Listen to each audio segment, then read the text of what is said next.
Imaginez ceci, vous êtes à mi-parcours d'une course intense, votre cœur frappe contre votre poitrine comme un métronome devenu fou. Vos poumons brûlent, vos jambes tremblent sous le poids de chaque foulée. Et puis, quelque chose d'étrange se produit. Votre esprit, au lieu de s'effondrer, devient cristallin.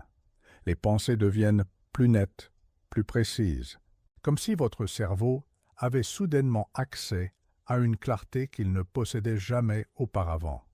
C'est un paradoxe fascinant. Plus votre corps approche de l'épuisement, plus votre logique semble s'affiner. Mais pourquoi?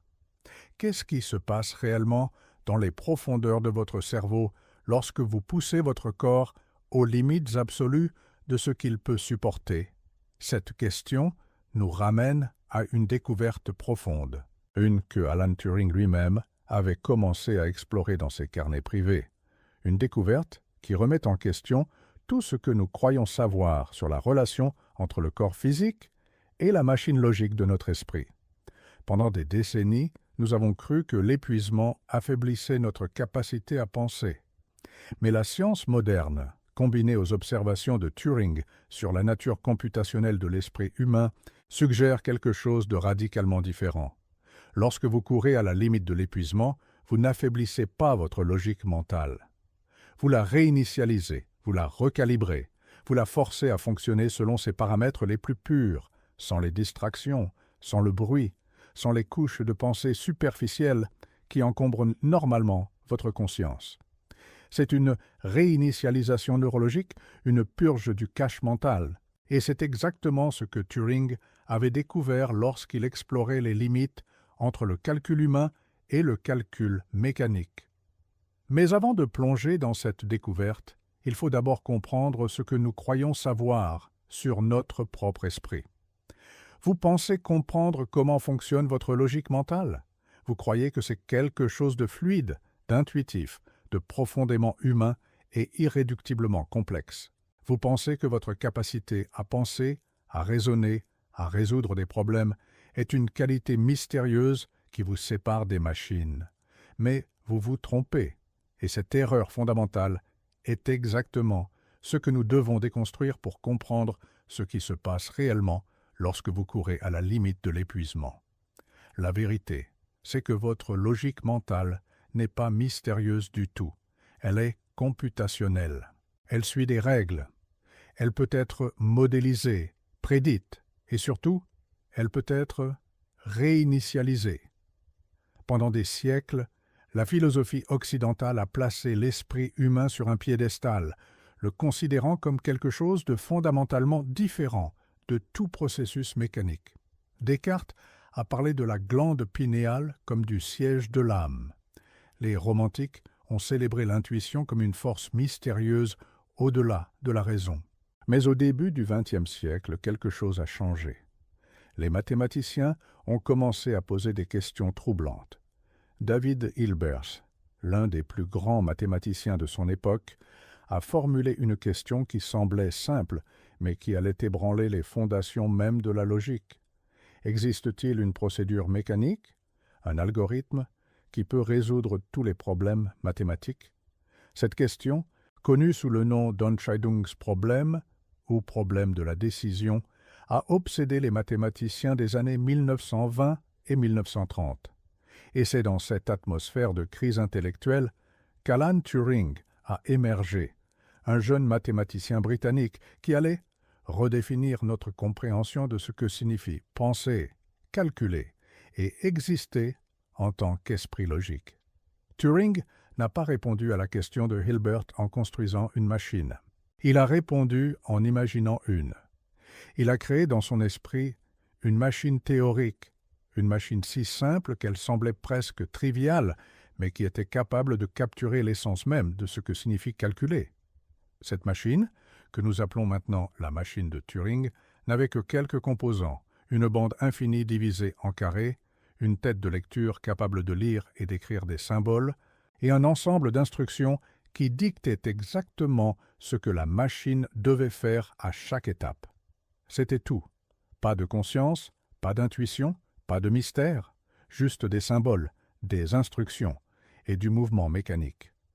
Et pourtant, Turing a prouvé que cette machine simple pouvait calculer n'importe quoi qui soit calculable. Elle pouvait résoudre des équations, vérifier des preuves mathématiques et même simuler d'autres machines. C'était une révolution silencieuse, une redéfinition radicale de ce que signifie penser. Mais voici le point crucial. Turing n'a pas seulement créé un modèle abstrait, il a créé un miroir dans lequel nous pouvions voir notre propre esprit reflété. Car si une machine aussi simple pouvait faire tout ce qu'une machine pouvait faire, alors qu'est-ce que cela disait sur notre propre esprit? Qu'est-ce que cela signifiait pour notre compréhension de la logique mentale humaine? C'est ici que la véritable histoire commence, celle qui nous ramène à la question initiale. Qu'arrive-t-il à votre logique mentale quand vous courez à la limite de l'épuisement? Pour répondre à cette question, nous devons d'abord comprendre comment votre cerveau fonctionne réellement, non pas comme une entité mystérieuse, mais comme un système computationnel.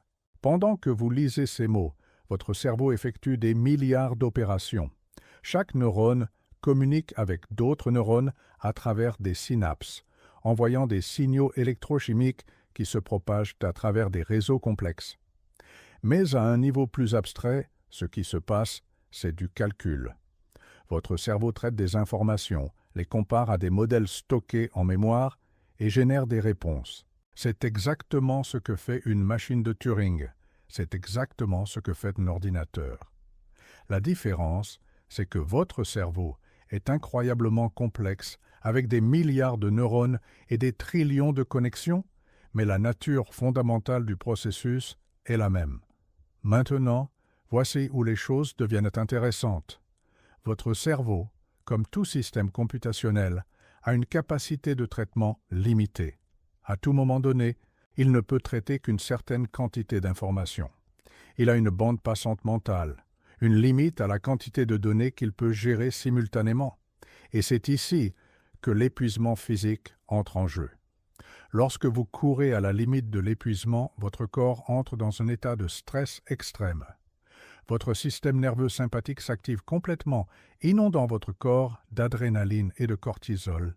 Votre fréquence cardiaque monte en flèche. Votre respiration devient rapide et superficielle. Vos muscles brûlent. C'est un état de crise, un état dans lequel votre corps mobilise chaque ressource disponible pour continuer à fonctionner. Et c'est précisément à ce moment que quelque chose de remarquable se produit dans votre cerveau. Lorsque votre corps est en état de crise extrême, votre cerveau doit faire un choix. Il ne peut pas traiter toutes les informations qui arrivent normalement. Il ne peut pas gérer les pensées superficielles, les distractions, les préoccupations quotidiennes. Il doit se concentrer sur l'essentiel, la survie immédiate. Et pour ce faire, il doit réduire drastiquement la quantité d'informations qu'il traite. Il doit éliminer le bruit, il doit purger le cache. C'est exactement ce que Turing avait observé chez lui-même lors de ses longues courses. Il avait remarqué que lorsqu'il courait jusqu'à l'épuisement, son esprit devenait étrangement clair. Les problèmes mathématiques complexes qu'il avait troublés pendant des jours semblaient soudainement simples. Les solutions apparaissaient comme si elles avaient toujours été là, attendant simplement que le bruit soit éliminé pour être révélé. Turing avait documenté cela dans ses carnets privés, notant que ses meilleures idées venaient souvent après des courses intensives. Il avait même développé une théorie qu'il n'avait jamais publiée, selon laquelle le cerveau humain fonctionnait mieux lorsqu'il était forcé de fonctionner dans ses paramètres les plus purs, sans les distractions de la conscience ordinaire. Il appelait cela l'état de logique pure, un état dans lequel le cerveau fonctionnait comme une véritable machine de Turing, sans les couches supplémentaires de pensée émotionnelle et superficielle qui encombrent normalement la cognition humaine. Mais comment cela fonctionne-t-il exactement? Comment l'épuisement physique peut-il conduire à une clarté mentale accrue? La réponse réside dans la neurobiologie de l'effort extrême. Lorsque vous courez à la limite de l'épuisement, plusieurs choses se produisent simultanément dans votre cerveau. D'abord, il y a une augmentation massive de la production de noradrénaline, un neurotransmetteur qui améliore la concentration et l'attention. La noradrénaline renforce les connexions synaptiques dans le cortex préfrontal, la région du cerveau responsable de la pensée logique et de la résolution de problèmes. Cela signifie que votre capacité à penser logiquement est en fait améliorée, pas affaiblie, par l'effort physique intense. Deuxièmement, il y a une réduction de l'activité dans le réseau du mode par défaut, le réseau de neurones qui s'active lorsque votre esprit vagabonde. C'est le réseau responsable de la pensée superficielle, de la rumination, des pensées parasites qui encombrent normalement votre conscience. Lorsque vous courez à la limite de l'épuisement, ce réseau s'éteint presque complètement. Votre esprit ne peut pas vagabonder, il ne peut pas se perdre dans des pensées superficielles. Il doit se concentrer sur le moment présent, sur la tâche immédiate. C'est une réinitialisation forcée du système cognitif. Troisièmement, il y a une augmentation de la production d'endorphines, les neurotransmetteurs du bien-être. Ces endorphines créent un état d'euphorie légère, ce qui rend la pensée plus fluide et plus créative. C'est pourquoi les coureurs parlent souvent d'un « high du coureur », un état d'euphorie et de clarté mentale qui survient après une course intense. Quatrièmement, et c'est peut-être le plus important, il y a une réduction drastique de la charge cognitive globale. Lorsque vous courez à la limite de l'épuisement, votre cerveau n'a pas la capacité de traiter les informations non essentielles. Il doit se concentrer sur les processus critiques, maintenir l'équilibre, coordonner les mouvements, réguler la respiration. Tout le reste est mis en arrière-plan. Et c'est précisément cette réduction de la charge cognitive qui libère votre logique mentale. Votre cerveau peut maintenant se concentrer entièrement sur la résolution de problèmes, sur la pensée logique, sur la clarté mentale. C'est comme si vous aviez fermé tous les programmes inutiles sur votre ordinateur, libérant ainsi toute la puissance de traitement pour la tâche principale. Turing avait compris cela intuitivement, bien avant que la neuroscience moderne ne le confirme. Il savait que l'épuisement physique était une forme de réinitialisation neurologique, une purge du cache mental qui permettait à la logique pure d'émerger. Et c'est pourquoi il courait. Ce n'était pas seulement pour la santé physique, c'était une pratique délibérée, une méthode pour accéder à un état de pensée plus pur, plus logique, plus proche de ce que serait une véritable machine de Turing. Mais il y a plus à cette histoire. Il y a une dimension plus profonde, une que Turing avait commencé à explorer, mais qu'il n'avait jamais complètement articulée. C'est la question de savoir ce qui se passe réellement, à la limite absolue de l'épuisement, au moment où votre corps ne peut plus continuer, où vous êtes sur le point de vous effondrer. À ce moment précis, quelque chose de remarquable se produit. Votre logique mentale ne devient pas seulement plus claire, elle devient presque surhumaine. Les athlètes d'endurance parlent souvent d'un état appelé « flow », un état dans lequel la conscience ordinaire semble disparaître et où l'action devient presque automatique. C'est un état dans lequel vous n'êtes plus conscient de vos mouvements, de votre respiration, de votre douleur. Vous êtes simplement en train de courir. Et c'est tout. Mais ce qui est fascinant, c'est que pendant cet état de flow, votre logique mentale est en fait à son apogée. Vous pouvez résoudre des problèmes complexes sans effort conscient. Vous pouvez prendre des décisions rapides et précises. Vous pouvez accéder à des intuitions qui semblent venir de nulle part. C'est comme si votre cerveau avait accès à une forme de traitement parallèle, une capacité à traiter plusieurs flux d'informations simultanément sans que vous en soyez conscient. Turing avait une théorie sur ce phénomène. Il croyait que lorsque vous atteigniez cet état de flow extrême, votre cerveau fonctionnait réellement comme une véritable machine de Turing universelle, c'est-à-dire qu'il n'était plus limité par les contraintes de la conscience ordinaire. Il pouvait accéder à des niveaux de calcul plus profonds, des niveaux qui étaient normalement inaccessibles à la conscience. C'était comme si vous aviez déverrouillé une partie de votre cerveau qui était normalement cachée, une partie qui fonctionnait selon les principes purs de la logique mathématique. Et c'est précisément à ce moment que les meilleures idées émergeaient. C'est à ce moment que les solutions aux problèmes les plus complexes apparaissaient. C'est à ce moment que vous pouviez accéder à une forme de pensée qui était presque surhumaine dans sa clarté et sa précision. Maintenant, Connectons cela à la technologie et à la science moderne. Nous vivons à une époque où nous sommes obsédés par l'optimisation de la performance mentale. Nous prenons des suppléments nootropes, nous utilisons des applications de méditation, nous essayons des régimes spécialisés, tout cela dans l'espoir d'améliorer notre capacité à penser. Mais la vérité, c'est que la méthode la plus efficace pour améliorer votre logique mentale a toujours été là, gratuite et accessible à tous, l'effort physique intense. Lorsque vous courez à la limite de l'épuisement, vous activez les mêmes mécanismes neurobiologiques que les nootropes les plus puissants tentent d'imiter. Vous augmentez la noradrénaline, vous réduisez l'activité du réseau du mode par défaut, vous augmentez les endorphines et vous libérez votre cerveau des distractions. C'est une réinitialisation neurologique complète, une purge du cache mental qui ne peut être obtenue par aucun autre moyen. Et c'est pourquoi les plus grands penseurs de l'histoire ont souvent été des athlètes ou des marcheurs passionnés. Aristote enseignait en marchant. Nietzsche était un marcheur infatigable. Et Turing, bien sûr, était un coureur obsessionnel.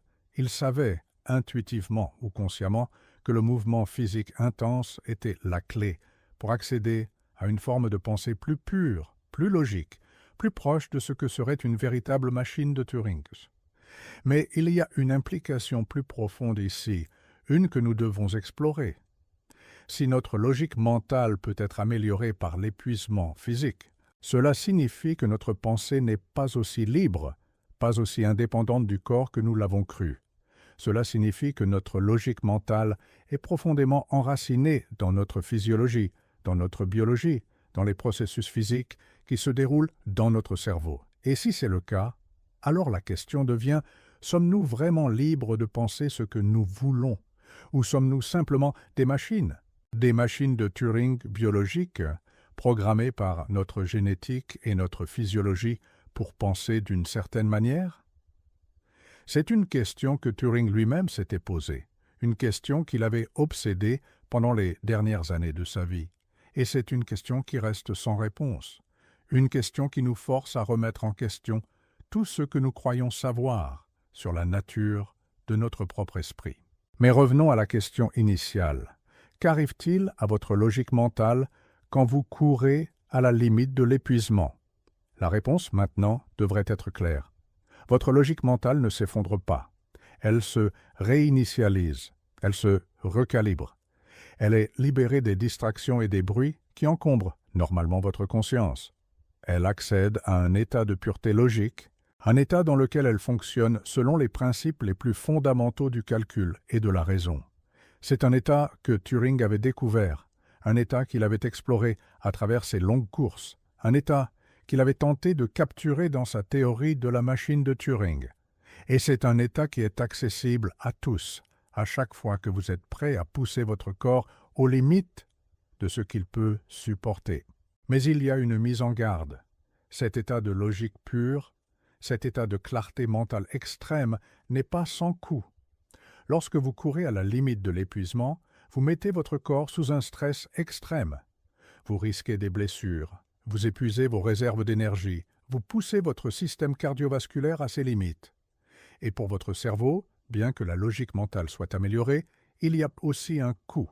Vous êtes dans un état de stress extrême, un état dans lequel votre système nerveux sympathique est complètement activé. Cet état ne peut pas être maintenu indéfiniment.